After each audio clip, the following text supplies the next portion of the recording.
60 minutes pour comprendre, comme vous le savez, tous les soirs. En direct, nous sommes d'ailleurs le jeudi 24 mars. Pendant 60 minutes, nous essayons de décrypter pour vous ce qui fait l'actualité nationale et internationale. N'hésitez pas à réagir sur les réseaux sociaux, sur la page Facebook de Média TV ou sur le compte Twitter de l'émission à travers le hashtag 60MPC. Les invités qui ont accepté d'être avec nous sur le plateau ce soir sont professeur Matsumoto Shoji, vous êtes professeur de droit international et de droit comparé à l'université de Sapporo Gakuen au Japon. Merci d'avoir répondu à notre invitation. Docteur Mustafa Rezazi, vous êtes professeur, expert international dans la gestion de crise à l'université de Sapporo Gakuen au Japon. Aziz Bousta, vous êtes directeur de publication du Panorama Post. Et enfin, Charles Saint-Pro, vous êtes historien, géopolitologue et directeur général de l'Observatoire des études géopolitiques. Merci messieurs d'avoir répondu à notre invitation ce soir. Vendredi dernier, des tirs de roquettes attribués à des groupes terroristes étaient lancés sur un site gazier au sud de l'Algérie. Cette attaque survenait 2 jours après les révélations par Wikileaks de plusieurs mails faisant état de négociations secrètes entre les autorités algériennes et le groupe terroriste de Mortar Belmokhtar lors de la prise d'otage à la raffinerie d'In Amenas en janvier 2013. Des négociations dont font état également des enregistrements audio qui sont une exclusivité Média TV. Nous vous donnerons plus de détails dans quelques instants. Vous aurez l'occasion de les écouter et de les commenter et de les analyser au cours de cette émission. Nous revenons aujourd'hui dans cette émission sur ces révélations. Que disent exactement les mails révélés par Wikileaks? Les enregistrements que vous allez entendre confirment-ils ce que contiennent ces mails? En quoi consistaient les accords entre l'Algérie et le groupe de Mortar Belmokhtar? Y a-t-il eu entente contre le Maroc? Algérie, AQMI, liaison dangereuse, point d'interrogation, c'est le titre de l'émission de ce soir. Une révélation frappante. Un email reçu par Hillary Clinton, la secrétaire d'État américaine en 2013, et publié par le site Wikileaks le mercredi 16 mars 2016, fait état d'une entente secrète entre le pouvoir algérien et Mortar Belmokhtar, chef du groupe terroriste Al-Muwaqiroun Bid-Dam, signataire par le sang, une organisation proche d'Al-Qaïda. Dans sa lettre envoyée à Hillary Clinton, l'ancien conseiller spécial du président américain Bill Clinton rapporte des renseignements des services secrets français. Selon Sidney Blumenthal, ces services opéraient au Mali et en Algérie durant la crise d'otages du 16 janvier 2013 d'In Amenas. Pour mémoire, un commando d'armée de 32 individus avait retenu en otage des centaines d'employés de ce complexe gazier. 40 employés de 10 nationalités et 29 hommes armés ont été tués dans l'assaut donné par les forces spéciales algériennes. 2 jours après les dernières révélations de Wikileaks, un autre événement a rappelé l'opération de janvier 2013. Le vendredi 18 mars 2016 à 6 h du matin, une attaque terroriste à la roquette a été perpétrée contre un champ gazier de Khechba à 200 km d'Ain Salah en Algérie. Des obus de mortier ont été tirés sur cette base exploitée par le groupe pétrolier public Sonatrach et des compagnies étrangères sans faire de victimes selon des médias locaux. Le site visé est constitué de 2 bases de vie et d'un centre de production. Il devrait bénéficier d'une haute protection de la part de l'armée. D'après la presse algérienne, des militaires sont postés en permanence autour de ce site. Aujourd'hui, une question se pose avec acuité. Comment des hommes armés arrivent-ils à accéder à une zone sous haute protection? L'armée algérienne serait-elle impliquée? Bien, messieurs, nous allons essayer de comprendre comment la prise d'otage d'In Amenas a pu se produire. C'est d'ailleurs la dernière question qui a été posée lors de ce reportage de Manal Ardari. Mais avant, et nous aurons l'occasion d'écouter les enregistrements qui, je le rappelle, sont une exclusivité Média TV. La source est un quotidien japonais, Nikkan Gendai. Nous aurons l'occasion de les commenter dans quelques instants. Mais avant, Wikileaks a permis de mettre en évidence des mails, des correspondances entre Sidney Blumenthal, ancien assistant et conseiller spécial du président Bill Clinton, à Hillary Clinton. Et je vous cite ce mail pour qu'on puisse le commenter et le comprendre. Selon des sources ayant accès à la DGSE algérienne, je cite, le gouvernement de Bouteflika a conclu une entente très secrète avec Belmokhtar après le kidnapping en avril 2012 du consul algérien à Gao. En vertu de cet accord, Belmokhtar a concentré ses opérations au Mali et occasionnellement, avec les encouragements de la DGSE algérienne, attaquer les intérêts marocains au Sahara où les Algériens ont des revendications territoriales. Alors, en étendant le contenu de ce premier mail qui a été mis en évidence par Wikileaks, on voit que les intérêts marocains y sont directement visés. Que représente Aziz Bousta le conflit avec le Maroc dans la stratégie politique intérieure algérienne?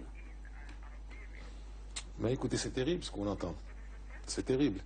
Qu'on demande à des terroristes de toucher aux intérêts marocains, ça veut dire que ça dépasse ce qu'on pouvait attendre jusque-là, c'est-à-dire supposer une défense humanitaire, décolonisation du peuple. Là, on arrive carrément à toucher aux intérêts, à toucher à la stabilité du pays. Et je pense que là, la seule politique, il me semble, la seule politique véritablement à plein temps du gouvernement algérien actuellement est de s'occuper du cas du Maroc.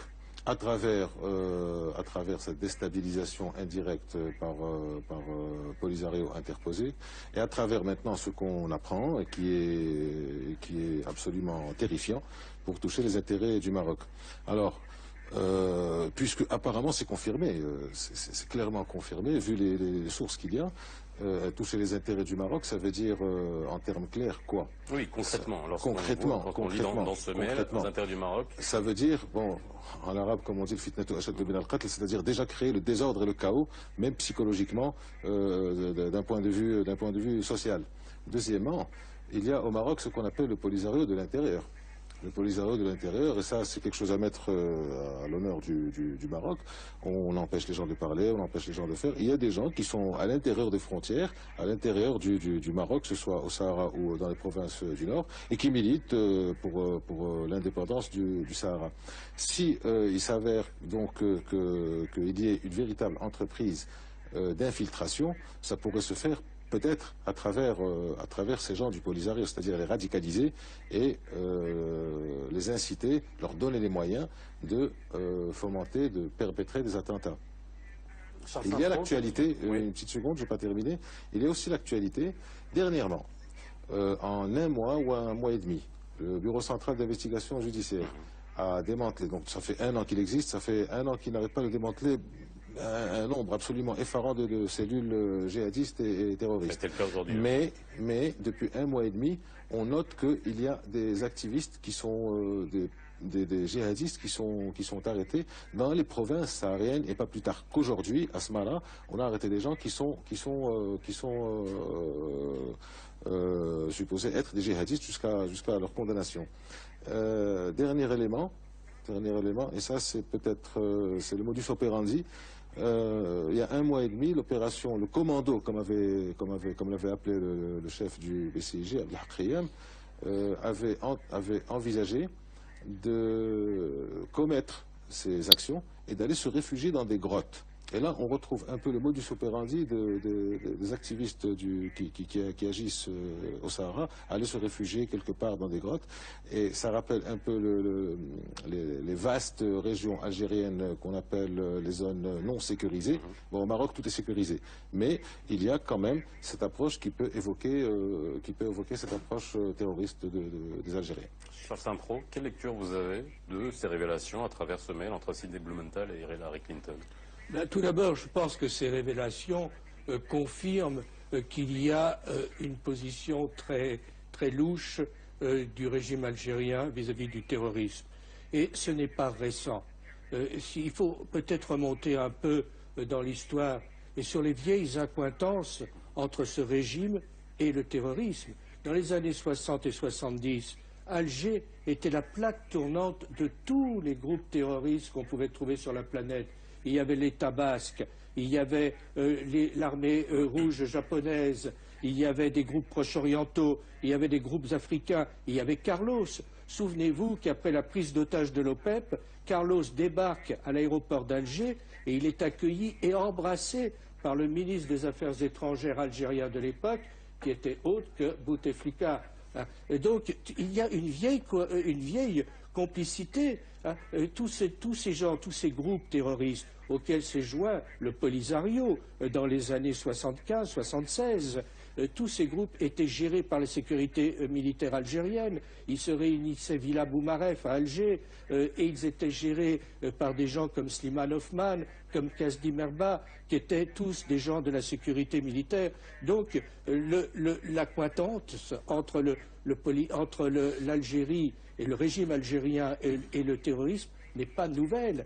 Et puis, regardez, on parle d'AQMI, mais AQMI, ça vient d'où? Ça vient du GSPC. Il vient où le GSPC? Il vient du GIA. Et on sait très bien qu'enfin, en tous les cas, beaucoup l'ont écrit, y compris des gens qui viennent de l'armée algérienne, qui ont fait défection, qui ont accusé le régime algérien d'avoir créé le GIA après le premier tour des élections législatives qui avait vu le triomphe du fils, et peut-être que c'était un moyen pour briser cet élan et pour que le régime reste au pouvoir. En tous les cas, on s'est posé beaucoup de questions sur les accointances entre ce GIA et les mouvements qui ont suivi et la sécurité militaire algérienne, et on peut penser que ce lien ne s'est jamais détendu. Ce qui fait que la sécurité... Est-ce qu'on est dans une démarche, lorsqu'on voit ce mail, est-ce que, d'après vous, est-ce qu'on est dans une démarche voulue, orientée, ou bien c'est la dernière carte à jouer pour essayer de déplacer, dans le cadre de négociations, de déplacer finalement la menace, et on va le voir en revenant sur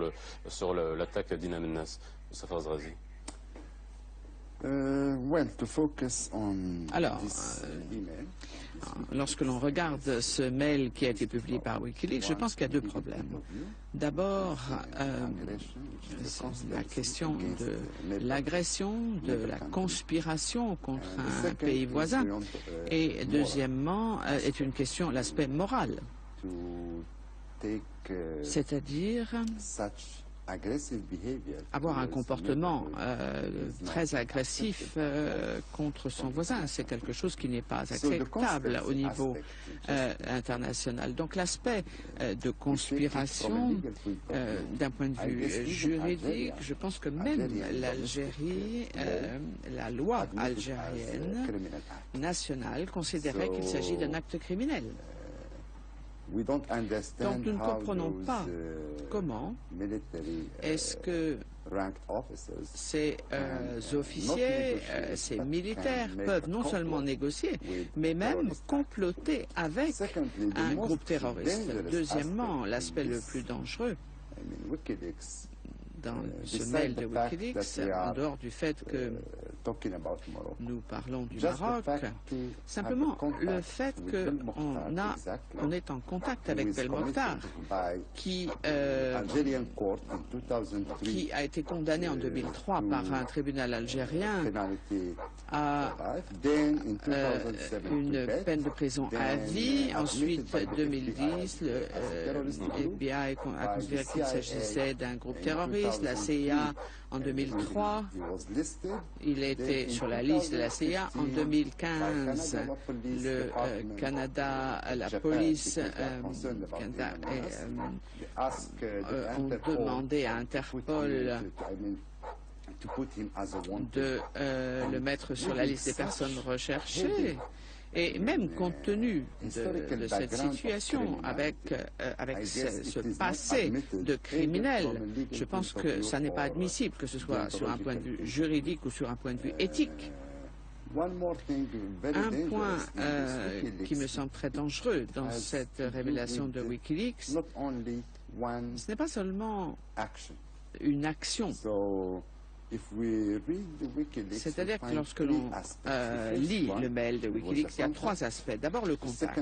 Deuxièmement, on a l'intention d'établir de nouveaux contacts avec le groupe de terroristes. Et le troisième point, c'est d'exprimer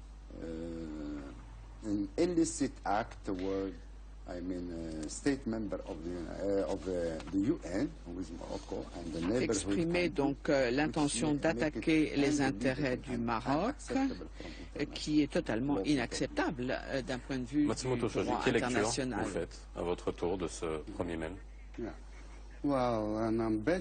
Alors, je pense que ce qui est important, c'est l'information. Et il y a deux aspects en Algérie, dans l'acte de l'Algérie.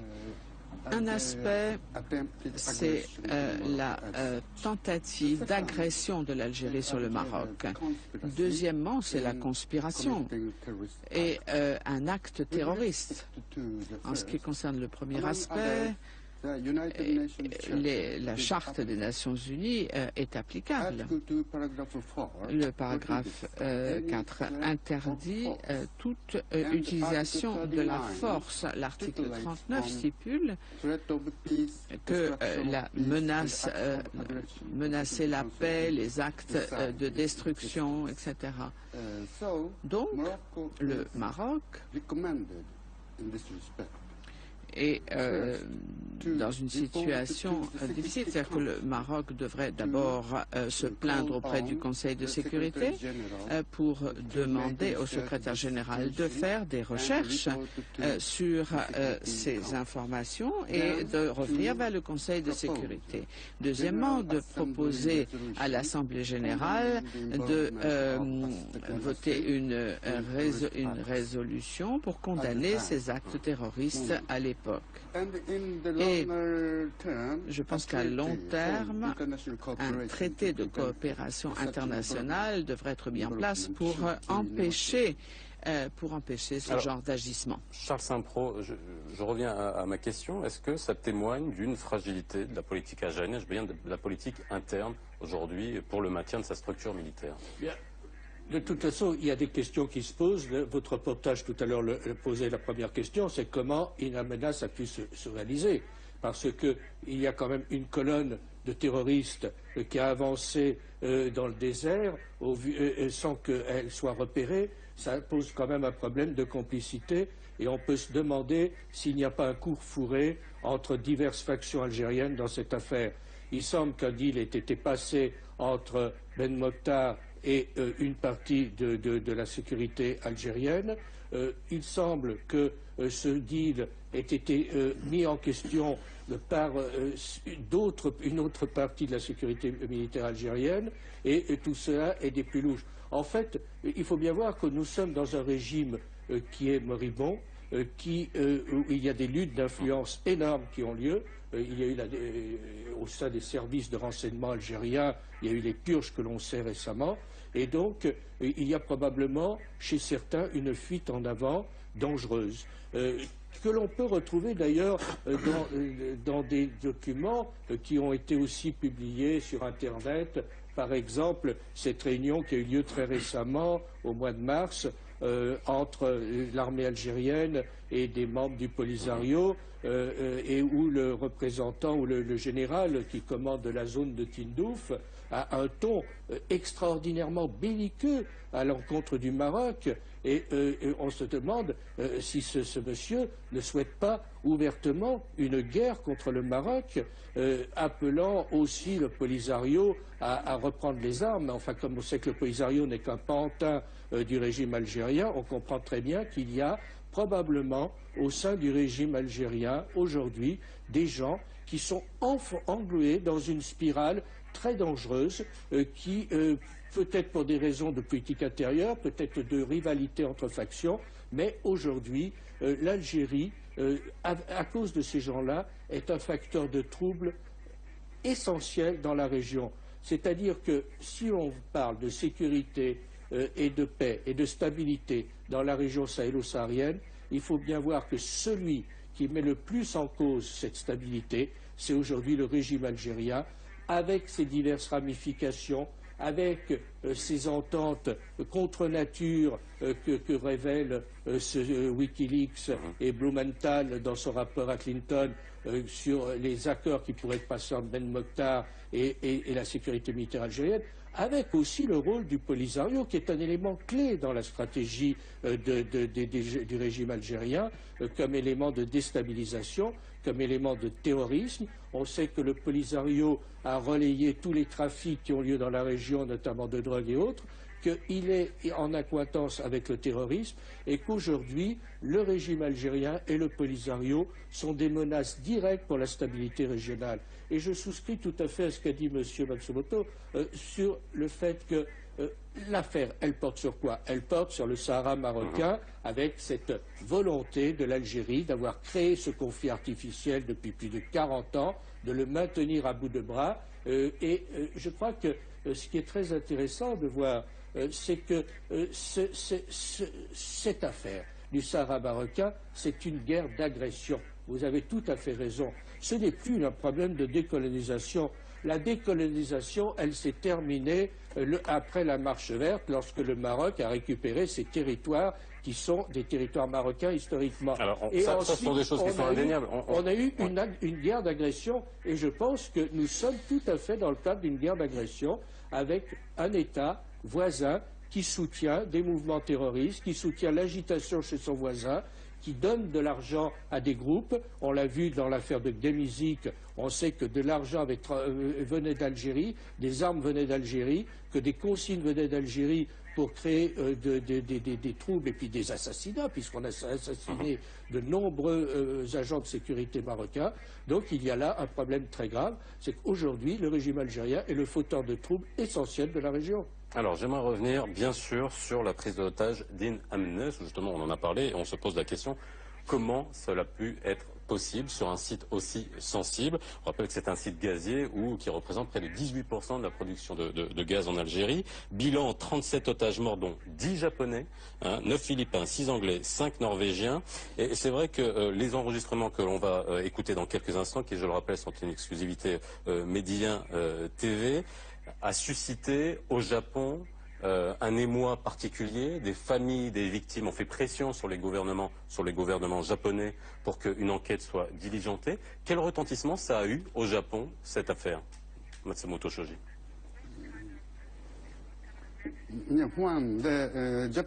Alors d'abord, les 10 Japonais ont été tués en Algérie, en Al-Amnas. Le peuple japonais a eu très peur. Toutefois, je dirais que les familles des victimes ne se sont pas manifestées. Mais l'opinion publique, par contre, a réagi d'une manière beaucoup plus violente par rapport à ces incidents. De nombreux journaux, etc., ont écrit des articles. Et il y a 2 ans, le rapport d'enquête a été publié. Et ce rapport d'enquête a conclu, avec ce qui avait été trouvé, mais à partir de ces informations, l'Algérie devait dédommager les familles des 10 victimes. Et pour ce faire, il était nécessaire de faire des recherches détaillées sur la situation et les circonstances de cette attaque. Je suppose que Al-Amnas, c'est un événement qui a considérablement touché l'opinion publique au Japon. Et même ce qui vient d'être révélé aujourd'hui par Wikileaks, on en a parlé, de nombreux experts, de nombreux médias japonais en ont parlé. D'abord, l'utilisation de la violence, une utilisation excessive de la violence de la part des forces militaires algériennes pendant la gestion de cette prise d'otage. Deuxièmement, c'était très clairement critiqué, mais la gestion voulait sauver la partie économique du site, mais ne s'intéressait pas à la partie humaine. Ensuite, un manque de coopération. Imaginez-vous que les Japonais, les autorités, essayaient pendant toute la durée de la crise d'obtenir des informations, de partager des informations avec les autorités algériennes. Et ils n'ont eu aucun accès aux informations alors qu'ils étaient directement touchés, puisqu'il s'agissait de leurs citoyens, mais aussi de leurs investissements sur le sol algérien. Le dernier aspect, d'un point de vue du renseignement, l'agence japonaise pour la sécurité publique, qui est en fait l'agence japonaise de renseignement, qui dépend du ministère de la Justice, avait publié avant cela, c'est-à-dire en 2011,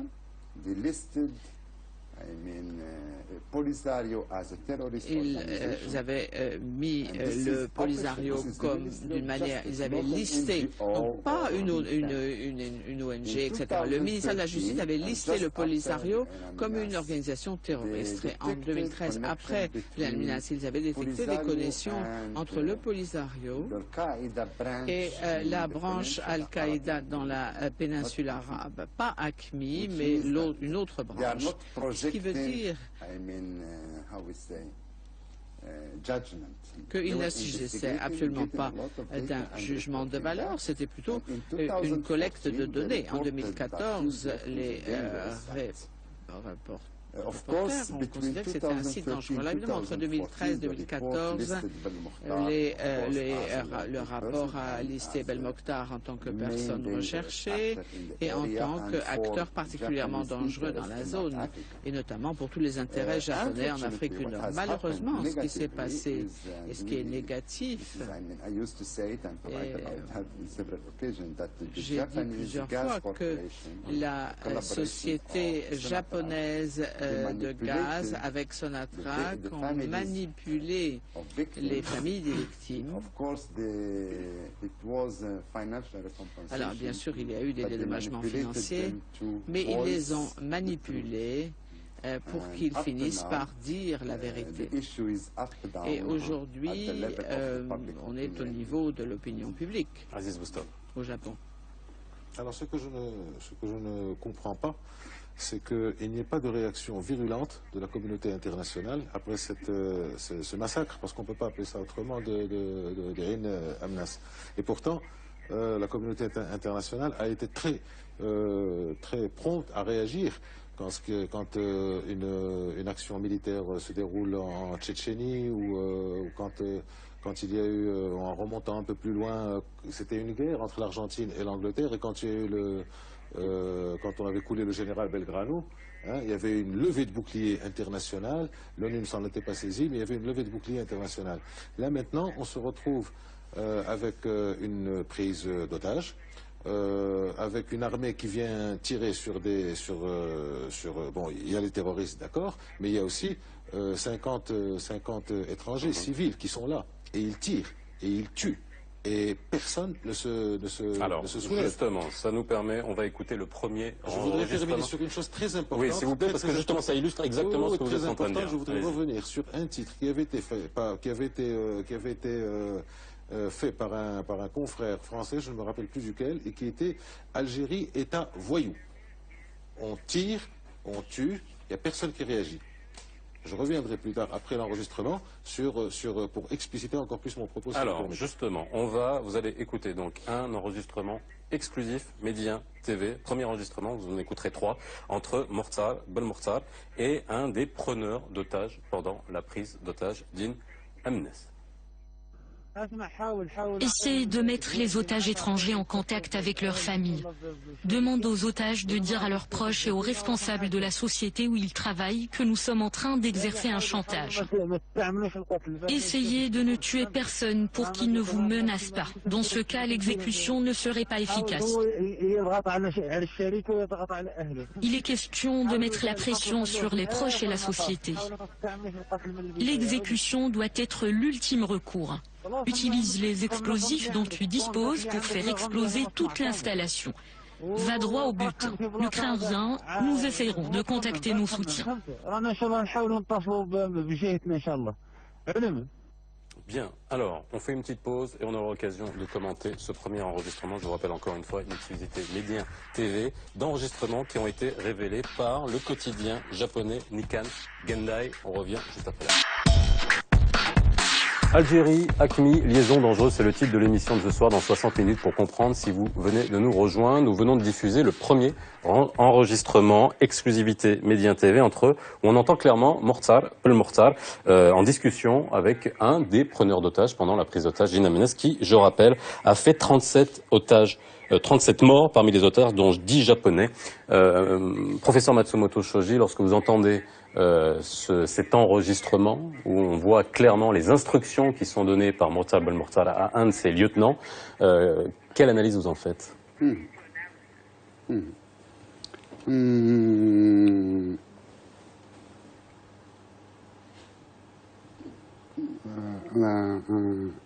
Je pense que, d'après Wikileaks et ses informations, et aussi à partir d'autres informations similaires qui ont été publiées par les journaux au Japon, les terroristes ont essayé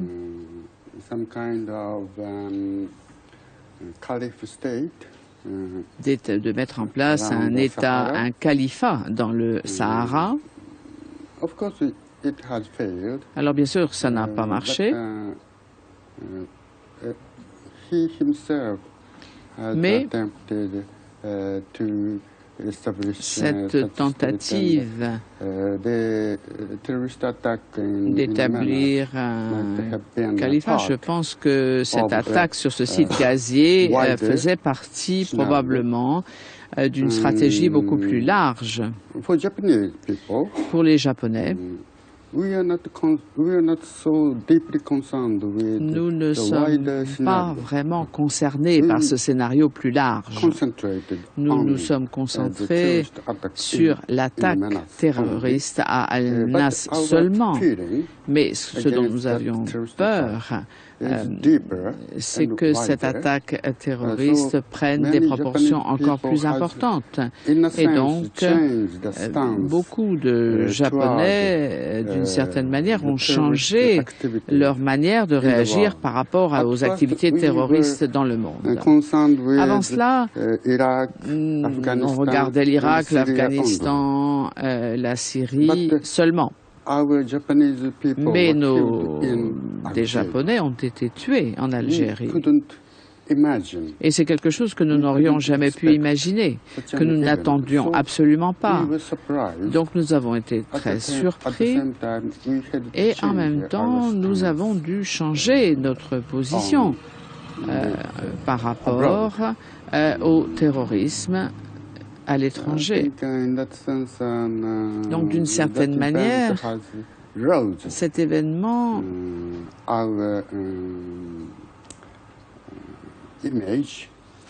a entamé notre image et nous a fait aussi réagir différemment. C'est-à-dire, c'est devenu notre problème. Avant cet incident, nous n'avions pas vraiment peur. Le 11 septembre ne nous concernait pas. C'était considéré comme ça dans les médias japonais. Voilà. Au-delà du Ne fait nous que les concernait médias pas, mais japonais par contre, ont là, c'est vraiment fustigé aussi l'action du gouvernement le japonais. 11 septembre japonais. Mustafa Azzaz. Alors, je suis... Alors, tout d'abord, un commentaire sur cet enregistrement audio. Il semblerait que cet enregistrement soit authentique.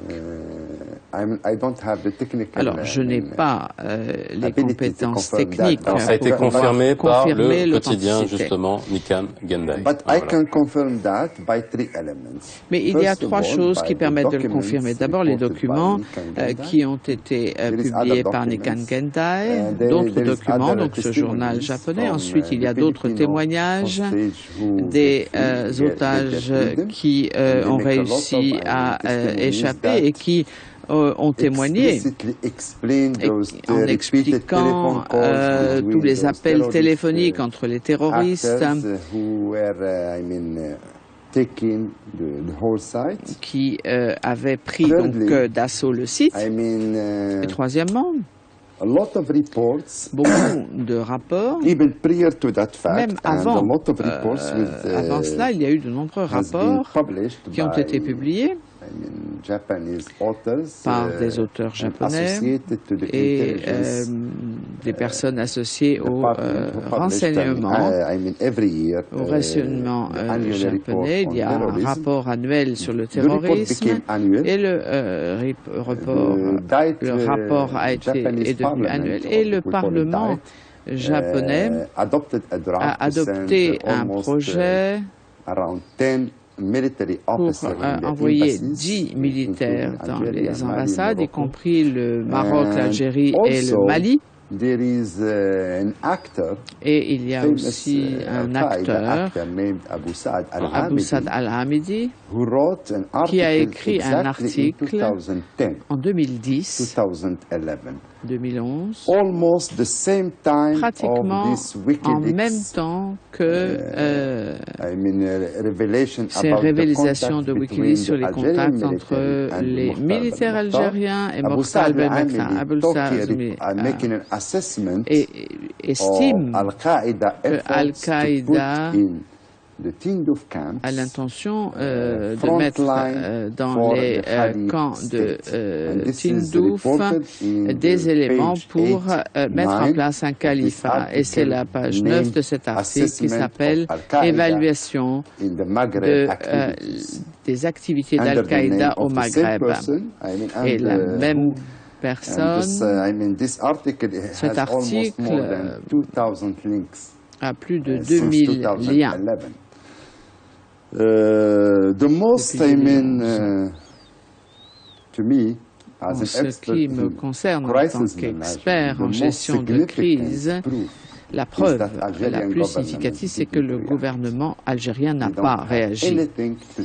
Ils n'ont absolument rien à dire à sujet de ces révélations de Wikileaks ou même au sujet de ces enregistrements audio. Aziz Boustan. Il n'y a eu aucun démenti, effectivement. Il n'y a eu aucun démenti. Mais pour revenir à cet audio, avant de passer les autres que je connais personnellement, on est sur un comportement crapuleux, un comportement criminel des terroristes qui ont pris la base de Amenas. On entend très bien, clairement, vous ne tuerez qu'en dernier ressort. On entend les consignes, clairement. On entend les consignes. Donc, dans n'importe quel autre État civilisé, on appelle ce qu'on appelle des négociateurs. Ce sont des gens qui veulent de l'argent. Les Japonais, les Français ont de l'argent, on négocie. Maintenant, j'anticipe peut-être, mais on tire, encore une fois, et on tue les gens. Alors que, théoriquement, avec les moyens actuellement, technologiques actuels, ils auraient pu, et ils ont certainement pu, quand je dis ils, c'est les militaires algériens, écouter cette conversation et savoir de quoi ils retournaient. Que ces gens-là ne voulaient pas tuer. Alors pourquoi eux, ils ont tiré ? Qu'est-ce qui se passe? Est-ce qu'on revient à la théorie, à l'objectif du califat qu'ils veulent faire et qui voulait tout avorter dans l'œuf? Ou alors, il y a une autre explication qui serait qu'il n'y a pas de stratégie militaire à l'échelon national. Depuis plusieurs années, on entend parler du commandant de la 3e région, le fameux Chengreha dont parlait M. de Saint-Pro, qui parlait devant les gens du Polisario. On entend parler du général Sherif Abdelaziz de la 6e région. On entend parler de tel général ou tel autre général, ce qui donne l'impression, la sensation, le sentiment que ces gens-là, finalement, chacun réagit en fonction de son propre agenda et de ses propres ambitions. Donc, qu'est-ce qui s'est passé ce jour-là? C'est aux Algériens qu'il faudrait demander. Et maintenant que Mehdi 1 a diffusé ces enregistrements, ces audios, on attend la réaction des Algériens. Alors, qu'est-ce qui s'est passé? Le pourquoi? On va l'entendre dans le deuxième enregistrement. Je vous passerai la parole après, Monsieur Saint-Pro. Deuxième enregistrement, exclusif Mehdi 1 TV, discussion entre deux terroristes. On écoute tout de suite. Des frappes aériennes ont visé 3 camions.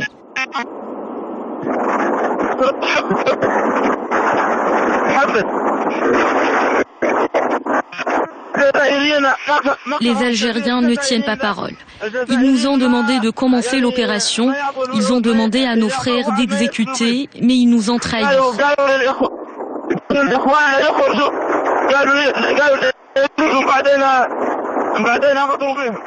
Quelques membres de notre groupe ont pris la fuite après l'attaque aérienne. Ils sont en route.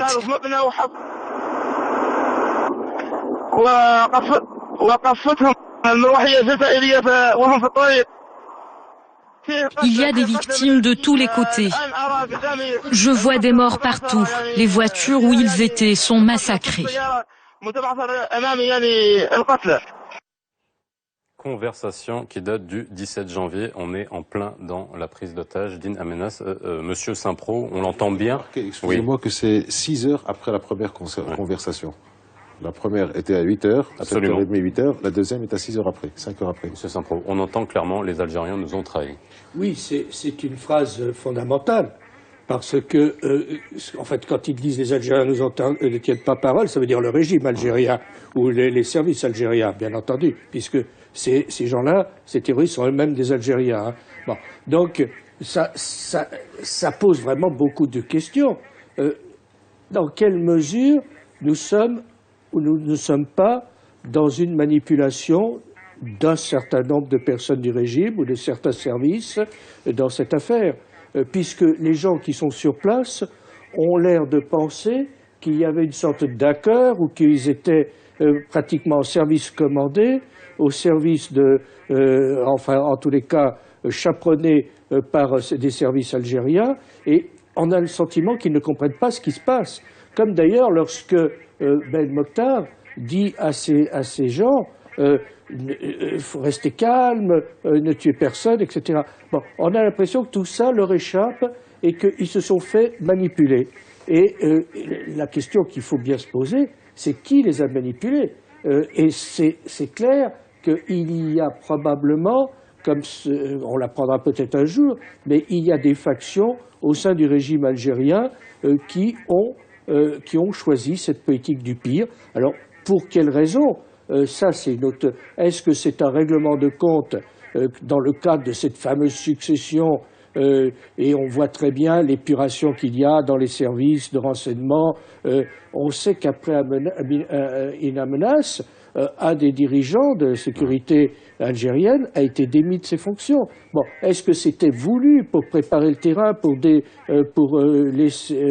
qu'un certain clan prenne le pas sur d'autres? En tous les cas, une chose est sûre, lorsque l'on voit tout ça, et lorsque l'on voit aussi ces discours insensés de certains généraux algériens appelant pratiquement à une guerre contre le Maroc, c'est que l'État algérien aujourd'hui n'est peut-être pas un État voyou, comme vous l'avez dit, mais en tous les cas, c'est un État dangereux. Un État dangereux pour la région, un État dangereux pour son peuple, un État dangereux pour le Maghreb, un État dangereux pour la sécurité sahélo-saharienne, parce que cet État joue avec le feu. Il a probablement joué avec le feu, ou une partie de cet État, dans cette affaire d'In Amenas.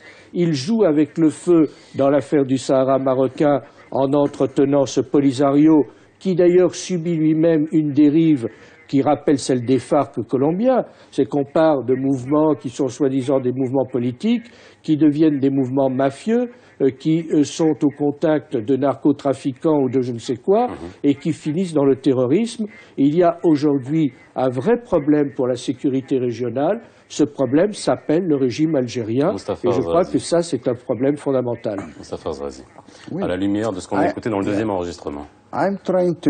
J'essaye de collecter toutes ces informations pour essayer de trouver une histoire logique à raconter. J'ai l'impression qu'il y avait un accord, effectivement, entre les militaires algériens et Belmokhtar. Peut-être que Belmokhtar a rompu cet accord.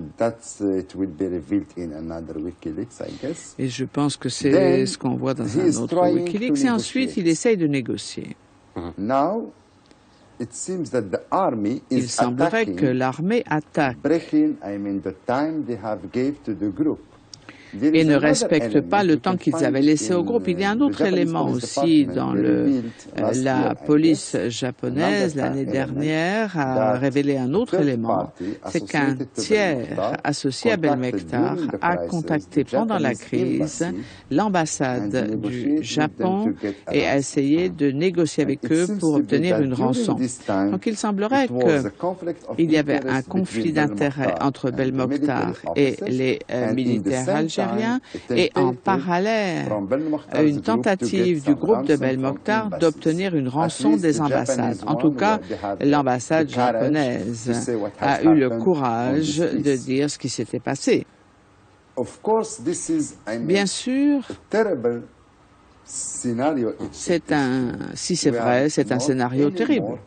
Cela veut dire que nous ne sommes plus dans une situation où on a un État qui lutte contre le terrorisme. Je peux comprendre que les groupes terroristes essayent de trouver des solutions, qu'ils négocient, qu'ils ne respectent pas un accord, mais là, on part d'un État souverain, comme l'Algérie, qui est un membre des Nations Unies, qui est impliqué dans de nombreux traités, après le 11 septembre, notamment, et je trouve que, en tant que citoyen du Maroc, ça me fait très peur d'être un voisin de ce pays qui devrait prendre ses responsabilités. Monsieur Matsumoto. Oui, c'est tout à fait vrai. Les groupes terroristes agissent toujours en dehors de la loi. Ils ne respectent pas le droit international ou le droit national. Parfois, ils agissent même avec de nombreuses contradictions. Mais nous avons un certain nombre de procédures et d'outils, d'instruments pour justement réagir à ce genre d'actes. Nous avons des lois internationales. Nous avons de nombreuses actions militaires, y compris les combattants étrangers, etc. Mais ce que nous devrions faire maintenant, c'est de faire des recherches pour voir quels sont les moyens, quels sont les instruments qui sont les plus efficaces pour combattre ce genre de groupe terroriste. Alors, ce que je vous propose, c'est d'écouter le troisième enregistrement. Alors, ce troisième enregistrement, encore une fois une exclusivité Média TV, concerne 2 militaires algériens qui commentent la confrontation et la torture, compris les événements. On écoute. Mon général Abdelwahab, ils sont en train d'élargir la zone de l'assaut. Ils étaient dans 3 voitures de la marque Toyota.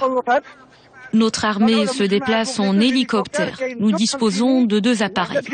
Nos éléments ont trouvé 2 voitures calcinées et une 3e renversée. Ils progressent encore. Des blindés et un BTR sont encore en route.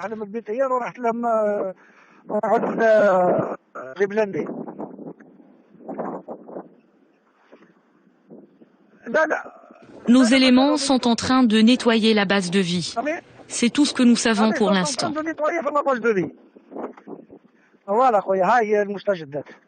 Nous rappelons que le bombardement a eu lieu près de l'installation gazière.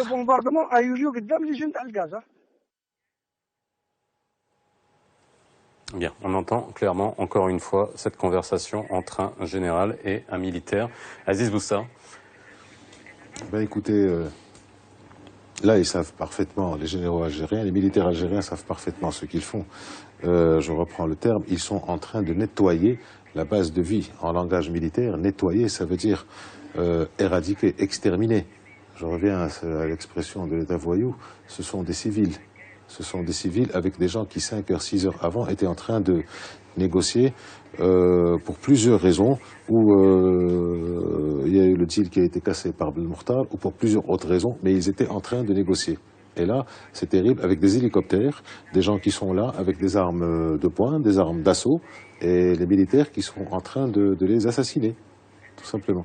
Je ne vois pas comment on peut appeler ça autrement que par un massacre. Alors, pour sortir un peu, si vous me permettez, rapidement des enregistrements, je ne sais pas dans quelle mesure il ne faudrait pas devenir plus offensif sur la scène internationale, sur la scène juridique internationale, et intenter un procès après ce qu'on vient d'entendre.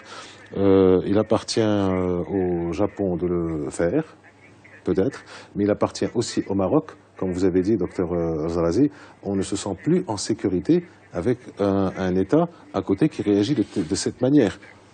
Et il faudrait peut-être saisir les instances judiciaires internationales pour clairement clarifier ce qui s'est passé au juste ce 17 janvier 2013. Mais quelle devrait être la réaction du Japon aussi? Parce qu'on peut se poser cette question-là. Alors, il me semble que les autorités japonaises, elles aussi, ont l'obligation aujourd'hui de demander une enquête internationale. Parce que jusque-là, les familles, l'opinion publique restent très choquées parce qu'ils n'ont eu aucune information en ce qui concerne une version claire de ce qui s'est véritablement passé. Alors, bien sûr,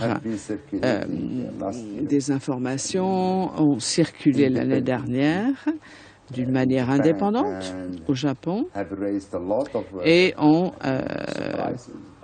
beaucoup surpris les experts. Si vous regardez cela, c'est très clair. Il n'y a aucune condition professionnelle de gestion de crise. C'est une opération purement militaire. Et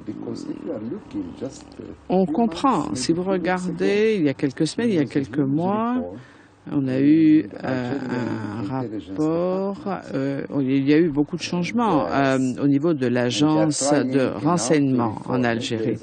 Ils essayent de réformer, beaucoup d'officiers ont été remerciés et je pense que c'est probablement lié à cette opération. Parce que lorsqu'on parle d'opération de nettoyage, c'est véritablement le vocabulaire militaire. Ce sont les opérations sales, c'est-à-dire nettoyer quoi qu'il arrive et sans s'occuper de la vie des otages. Donc je pense que tout cela se confirme de plus en plus pour le Japon. Effectivement, même au niveau de la responsabilité de l'État japonais, je pense qu'on pourrait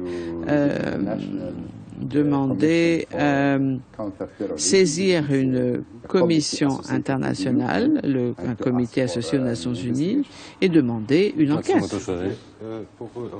Oui, Aziz Bostan. En deux mots, excusez-moi, professeur. Aziz Bostan, ensuite Matsumoto Shoji. Pour revenir sur ce que disait le docteur Zarazi, il ne me semble pas qu'il y ait eu sanction de ces militaires, parce qu'à l'époque, en 2013, le général Tartak était le directeur des opérations spéciales, le chef de la direction des opérations spéciales. Or, cette opération a été menée par les opérations spéciales. Et entre-temps, c'est lui qui a pris la place du général Tawfiq de Médiane, c'est Tartak. On peut considérer ça comme une promotion, sans doute. Et donc, si ça se confirme, ça veut dire qu'il y a une complicité à très haut niveau, très très haut niveau. Alors, Matsumoto Shoji, sur la réaction du Japon, mais bon, on parle du Japon parce que c'est le Japon qui a payé le plus lourd tribut dans cette attaque, mais il ne faut pas oublier qu'il y a des Philippins, des Britanniques, des Norvégiens et un Algérien. C'est vrai, c'est la vérité. Wikileaks a posé la question effectivement des attaques. On pourrait effectivement lancer une enquête internationale au niveau des Nations Unies. Et je pense que c'est effectivement le travail de ce comité pour le contre-terrorisme et avec un comité spécial dédié donc à cette situation. Je pense que tous les Japonais veulent avoir la vérité concernant cette prise d'otage. Qu'est-ce qui s'est vraiment passé? Les familles des victimes veulent bien sûr aussi obtenir un dédommagement. Bon, je pense que pour élargir un peu le débat, il y a une position de la communauté internationale à l'égard du régime algérien qui est inconséquente. Elle fait preuve d'une grande faiblesse vis-à-vis du régime algérien et je dirais même d'une grande complicité face aux méfaits de ce régime. Parce que ce régime pose quand même un problème de crédibilité. On ne peut pas combattre le terrorisme comme ce régime prétend le faire et traiter avec des groupes terroristes comme il le fait, comme Wikileaks le révèle. On ne peut pas prétendre être un État stabilisateur de la région comme se prétend ce régime et à côté de ça inciter des groupes terroristes, que ce soit AQMI ou que ce soit le Polisario, car le Polisario est un groupe terroriste, à attaquer le Sahara marocain. Et tout cela dans le silence le plus total de la communauté internationale. Nous sommes effectivement face à un État dangereux, peut-être un État voyou, vous avez raison, et qui se croit tout permis parce que la communauté internationale, jusqu'à présent, lui a tout laissé faire. Je pense qu'il est temps, aujourd'hui, que la communauté internationale, que ce soit le Japon, mais tous les autres pays, disent à l'Algérie qu'il faut que ces turpitudes, que ces manipulations cessent. C'est tout de même extraordinaire. Imaginez un État au monde qui traite avec les terroristes, qui passe des accords avec les terroristes. Qu'est-ce qu'on dirait si les Belges, si les Français, si les Allemands, tout ça faisait la même chose? Donc il y a un vrai problème, c'est le problème de l'attitude de complaisance d'une certaine partie de la communauté internationale face à un État qui est aujourd'hui un État dangereux pour la région et pour la sécurité et la stabilité de toute la zone du Maghreb et du Sahel et du Sahara. Alors, il y a quand même le deuxième mail qui a été révélé par Wikileaks. Il nous reste juste quelques minutes juste pour que vous puissiez le commenter et qui illustre justement ce que vous êtes en train de dire. Un deuxième mail qui date du 19 janvier 2013 où une source ayant accès, je cite, ayant accès au plus haut niveau de l'armée algérienne a déclaré que les commandants des forces spéciales considèrent la mission comme un succès. On parle bien de la mission dans le cadre de la prise d'otage d'In Amennes. On y apprend que le pouvoir algérien prévoyait de rencontrer à nouveau Belmokhtar après les attaques et dans le même temps, je cite toujours, des officiers de la DGSE algérienne cherchent à rencontrer en secret Belmokhtar ou l'un de ses lieutenants au nord de la Mauritanie dans un futur immédiat. Ils ont reçu l'ordre d'établir la raison pourquoi Belmokhtar a violé leur accord secret vieux de 2 ans et lancé des attaques à l'intérieur de l'Algérie. Alors là, c'est quand on lit encore une fois ce deuxième mail Wikileaks, on a l'impression qu'il y a un accord secret, qu'il a été violé et qu'on n'a plus la mainmise ou le pouvoir de discuter avec Mokhtar Belmokhtar.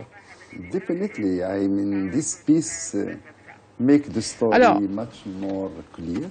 Ce dernier mail donne un sens à cette histoire. Tout cela devient beaucoup plus clair. Comme nous l'avons vu, il s'agit d'un accord entre l'armée algérienne et Belmokhtar. Et après cela, visiblement, Belmokhtar n'a pas respecté cet accord pour de nombreuses raisons, compte tenu de la mobilité peut-être aussi d'AQMI et d'Al-Qaïda en Afrique et des changements après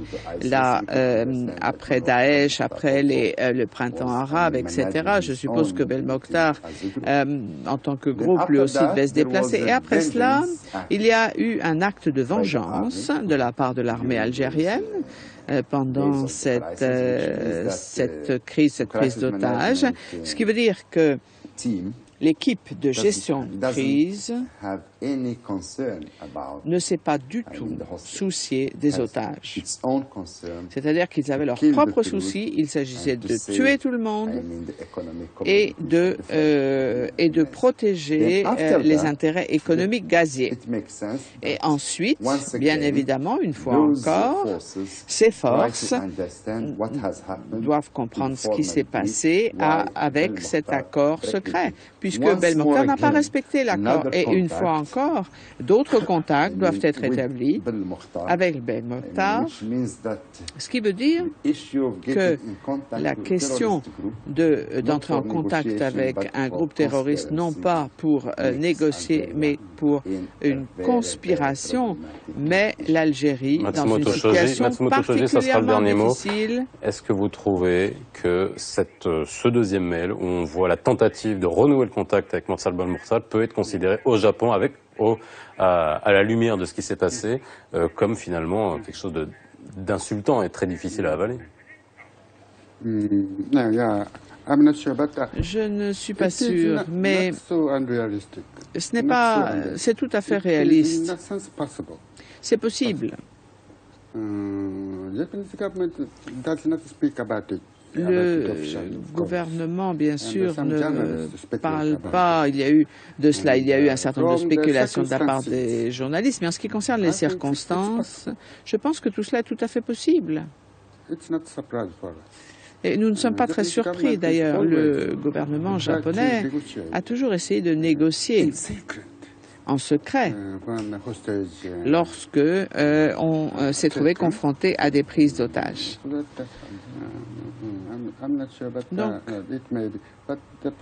le problème ici, ce n'est pas seulement la spéculation, mais plutôt les faits. C'est-à-dire quels sont les faits que l'on peut obtenir pour montrer d'une manière officiellement et d'une manière très claire ce qui s'est passé. Et puis à ce moment-là, la responsabilité de l'État doit être engagée. Et comme vous le savez, conformément à cette loi, ce n'est pas seulement l'Algérie, c'est-à-dire que n'importe quel État qui est responsable d'un fait internationalement illicite